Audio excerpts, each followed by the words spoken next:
Welcome to cricket.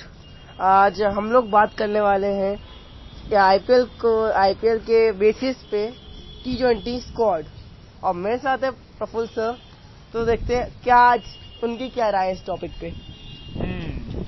ये IPL के basis पे तो नहीं है, लेकिन हाँ, जो करंट आईपीएल परफॉर्मेंसेस चल रहे हैं या वो लोग जो टीम के साथ ऑलरेडी जुड़े हुए थे, हमारे लेजेंड्स, जिनके परफॉर्मेंसेस ऐसा कोई एक्स्ट्राऑर्डिनरी सीजन नहीं आया, जैसा कि मेरे और तुम्हारे बीच में डिस्कशन हुआ भी था, खासकर पिछले 2 T20 वर्ल्ड कप जो डिबेकल रहे मेरी नजरों में इंडिया के लिए, और वो डिबेकल सिर्फ इसलिए रहे कि हमने कुछ बड़े नामों पर विश्वास कर लिया और उन पर ही बैंक करते चले और चोक कर दिया। हाँ, और मैंने ये बात तुमसे तभी करी थी जब 2021 का T20 वर्ल्ड कप भारत बुरी तरीके से हारा था, जिसमें हम 10 विकेट से पाकिस्तान से हार गए थे, और उसी के बाद एक साल बाद एक साल बाद एक और T20 वर्ल्ड कप हुआ और उसमें भी हम 10 विकेट से हार गए।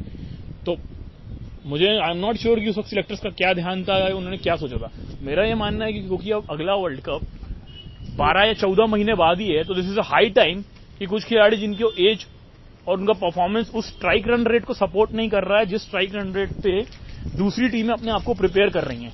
अभी अगर हम आईपीएल के परफॉर्मेंसेस बात करें तो हम इंडिया के लिए इस वक्त बेस्ट 11 और बेस्ट 15 चुन सकते हैं, लेकिन उससे पहले मैं तुम्हारा इंटरेस्ट जानना चाहूंगा दूसरे टीम के टीम प्लेयर्स पे और उनके स्ट्राइक रन रेट पे।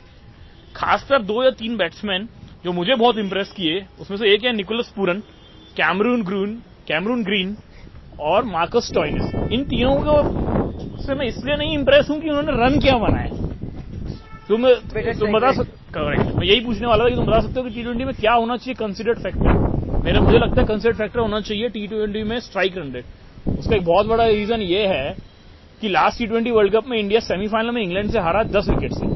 अगर सबको याद हो तो हाफ इनिंग तक इंडिया ने करीबन 167 या 169 रन स्कोर किया था एज अ टारगेट इंग्लैंड को देने के लिए, और सरप्राइजिंगली उस टाइम भी मुझे हंसी आ रही थी ये देख के, क्योंकि मैं कुछ यूट्यूब चैनल्स को फॉलो कर रहा था, कुछ न्यूज चैनल देख रहा था, लोग बहुत खुश थे उस स्कोर से और बोल रहे थे अब एक फाइट होगी, एक अच्छा कॉम्पिटिशन होगा। मैं थोड़ा सा सरप्राइज था क्योंकि मैं जिस तरीके से इंग्लैंड की टीम को फॉलो कर रहा था साल 2000, मुझे ये लग रहा था कि 160 का टारगेट तो मतलब उनके लिए 15-16 ओवर का खेल है, कितने भी विकेट गिर जाए। और कंसीडरिंग जो हमारा बॉलिंग लाइनअप है वो देखते हुए तुम्हारे थॉट्स इसके बारे में कि इंडिया की T20 टीम में क्या फैक्टर्स कंसीडर होने चाहिए और कौन से खिलाड़ी हैं इंडिया या अवे जो तुमको इस वक्त इंप्रेस कर रहे हैं? मेरे ख्याल से अभी तो स्ट्राइक रेट पहले महत्व डालना चाहिए। तो स्ट्राइक रेट, क्योंकि बहुत सारे प्लेयर्स, क्योंकि आप ऐसा देखते हो कि एक इनिंग से प्लेयर बना है 45 बॉल्स में 67 रन, वही सामने वाला बंदा 44 बॉलों में 97 रन बना रहा है। तो this is called strike rate. वो आपसे बेटर स्ट्राइक रेट खेला है, अब उतनी बॉल आप उसकी जगह खेलते हो तो आप भी उतने रन बना सकते हो और एक जीतने का चांस होता है। और लास्ट T20 वर्ल्ड कप था उसमें फर्स्ट में इंग्लैंड खिलाफ मैच जो हुआ था, मैं उसकी बात कर रहा हूँ। तो उसमें जो फर्स्ट 10 ओवर 79 पर 3 थे, रोहित कोहली दोनों स्ट्राइक पे थे, बट वो लोग स्लो खेल रहे थे, पता नहीं क्यों। और दोनों ने स्ट्राइक रेट महत्व नहीं दिया, कह रहे थे हमें उस समय बैटिंग को लॉस हुआ था, हमें थोड़ा स्ट्राइक रेट छोड़ के टीम का वो करना था रिकवर, और फिर उसके बाद उन्होंने बाद में जाके मारना शुरू किया। बट अगर आप स्टार्टिंग से अच्छा अटैकिंग अप्रोच रखोगे तो वो शायद 200 बन सकते हैं, 250 हो सकते हैं, बट अगर वो टारगेट हो गए 180 तो फिर वो नहीं होगा। अगर स्टार्टिंग में सोचोगे कि हमें 250 बनाने हैं, 200 बनाने हैं, इतने टारगेट देने, चाहे कोई सी पिच को निकालो गेम से, चाहे कोई सी पिच, अगर आप वो अप्रोच रखते हो हमें इतना करना है तो ठीक है। हाँ, एक बल्लेबाज अब वो चाहिए जो अगर बैटिंग कोलैप्स होता है तो संभाल ले, बट हर कोई वो काम नहीं कर सकता। करेक्ट, मेरा भी वही मानना था और मैं वही बोल रहा हूं कि इस वक्त अगर आपको इंडियन टीम को कोई टूर्नामेंट जीतते हुए देखना है तो आपको सबसे पहले ये देखना पड़ेगा कि आपका कंपटीशन किससे हो रहा है। अगर आप आईपीएल देख के ये देखते रहोगे कि विराट कोहली क्या बना रहा है, रोहित क्या बना रहा है और उसके अगेंस्ट में यंगस्टर कैसा बना रहा है, या वो 1-2 इनिंग खेल गया तो उसे ले लें, या वो बेचारा खेले जा रहा है सीजन 2 सीजन लेकिन आप नाम पे ही टिके हुए हो, तो जैसे आपके पास पिछले 10 साल से कोई आईसीसी टूर्नामेंट नहीं है, आप मुझसे लिख के ले लीजिए, अगले 5-6 साल में भी नहीं होगा। तो मेन कंसर्न मेरे हिसाब से जो इस वक्त T20 क्रिकेट है वो है स्ट्राइक रन रेट। और जैसा कि मैंने अभी थोड़ी देर पहले बोला था, ये 3 खिलाड़ियों के नाम लेके अगर आप उनको देखो तो अगर वो अपनी टीम के लिए चल जाते हैं तो कोई भी टारगेट अचीवेबल दिखता है। और अगर हम मुझसे पूछो तो T20 क्रिकेट में आप 170-180 बना के शोर शॉट नहीं हो सकते हो।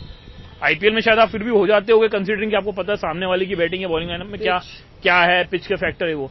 इंटरनेशनल तो मुझे लगता है अगर आप किसी भी टेस्ट टीम के खिलाफ T20 में 170-180 बना के सोच रहे हो गया तो आपका ही काम हो गया, जो हमारा हो गया पिछले 2 वर्ल्ड कप में। तो मेरा यही मानना है कि स्ट्राइक रन रेट्स पर ध्यान देना जरूरी है, प्लस हमारे कुछ यंग ब्लड को देखना चाहिए, उनको टाइम जिनका टाइम आ गया राइट टाइम है कि उन्हें अपॉर्चुनिटी दी जाए।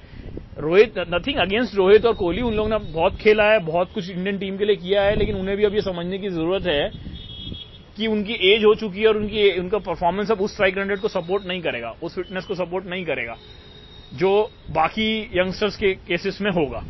तो ये राइट टाइम है कि वो भी कुछ सोचे इस बारे में। और सबसे बड़ी बात यही है कि इस साल हमारे पास WTC और वनडे वर्ल्ड कप दोनों अहेड हैं सामने, और मुझे to very honest Rohit Sharma में तो 1 साल से ऊपर का इंटरनेशनल करियर नहीं दिखता।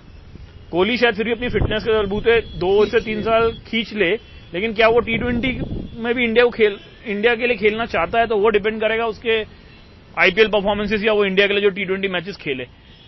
ऐसा नहीं है कि पिछले 2 वर्ल्ड कप में कोहली टीम के साथ नहीं था, वो टीम के साथ था, लेकिन उसने भी कोई वर्ल्ड कप जिता के नहीं दिया और ऑब्वियसली कोई एक खिलाड़ी जिता के दे भी नहीं पाएगा।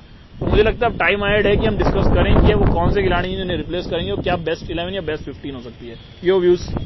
और कितने ही हैं जो हाई स्ट्राइक रेट से खेलते हैं, बहुत कम ही लोग आते हैं खासकर इंडियन में, क्योंकि वो ज्यादा स्ट्राइक रेट से खेले और उनको भी ये लोग बैक नहीं करते और स्क्वाड में लेते भी हैं तो प्लेइंग 11 में नहीं रखते। सूर्य कुमार यादव, राहुल त्रिपाठी, यशस्वी जायसवाल, कितने खिलाड़ी हैं। हाँ, यशस्वी जायसवाल को नहीं खिला रहे, सूर्य कुमार भी अच्छा खेलता है, बट एक प्लेयर से आपको कुछ उतना फायदा नहीं होगा। और आप दूसरी टीमों देखो, बहुत अच्छे अच्छे हिटर्स हैं। फॉर एग्जाम्पल इंग्लैंड को ले लो। मेरा सीधा व्यू है कि आपको पूरी टीम T20 टीम बनानी पड़ेगी। आप इसमें ये वो टेस्ट वाला फंडा नहीं अपना सकते कि एक डिपेंडेबल चाहिए, एक रुक के खेलने वाला चाहिए, एक ये, ऐसे तो पूरी टीम बिगड़ेगी। जैसा इंग्लैंड का अप्रोच रहा है पिछले 2-3 साल में T20 क्रिकेट में, वो विकेट देख के खेलते ही नहीं, और उनका बोलना है कि T20 में विकेट देखना ही क्यों है। अगर हमारा 11वां नंबर का बैट्समैन भी आ रहा है 20 ओवर में खेलने, तो लेट इट बी, वो भी आके अपने 1-2 चौके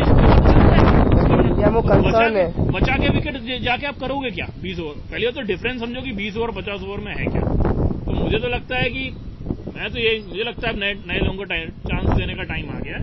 अब एक आध को होल्ड कर सकते हो। मुझे ऐसा लगता है हमारे होल्ड में जो विराट कोहली, रोहित शर्मा की बात होती है, KL राहुल की होती है, KL राहुल का एज का कोई इशू नहीं है, लेकिन उनका जो करंट परफॉर्मेंस है, उनकी जगह आई एम सॉरी टू से मुझे इस वक्त उनकी जगह किसी इंडियन क्रिकेट टीम में बनती हुई नहीं दिख रही है, ना वनडे, ना T20, ना टेस्ट मैचेस में। बात सिर्फ कोहली और रोहित की होती है। रोहित ने भी अपना T20 का IPL परफॉर्मेंस दिखा के लगभग मोहर लगाई दी कि उनके भी जाने का टाइम आ गया। अटक गई बात सिर्फ कोहली पे आके। तो कोहली का भी कोई एक्स्ट्राऑर्डिनरी परफॉर्मेंस तो नहीं आया, सीजन तो नहीं गया, लेकिन इतना है कि हम उन पर अभी भी टिक सकते हैं कुछ महीने देखने के लिए कि वो क्या परफॉर्मेंस देते हैं। मेरा मेन कंसर्न है कि वर्ल्ड कप है आज से 14 मंथ्स बाद, तो अगर हम कोहली पे टिक गए तो क्या वो 14 मंथ्स तक वो कैरी करने वाले हैं, कर सकें तो वेल एंड गुड है।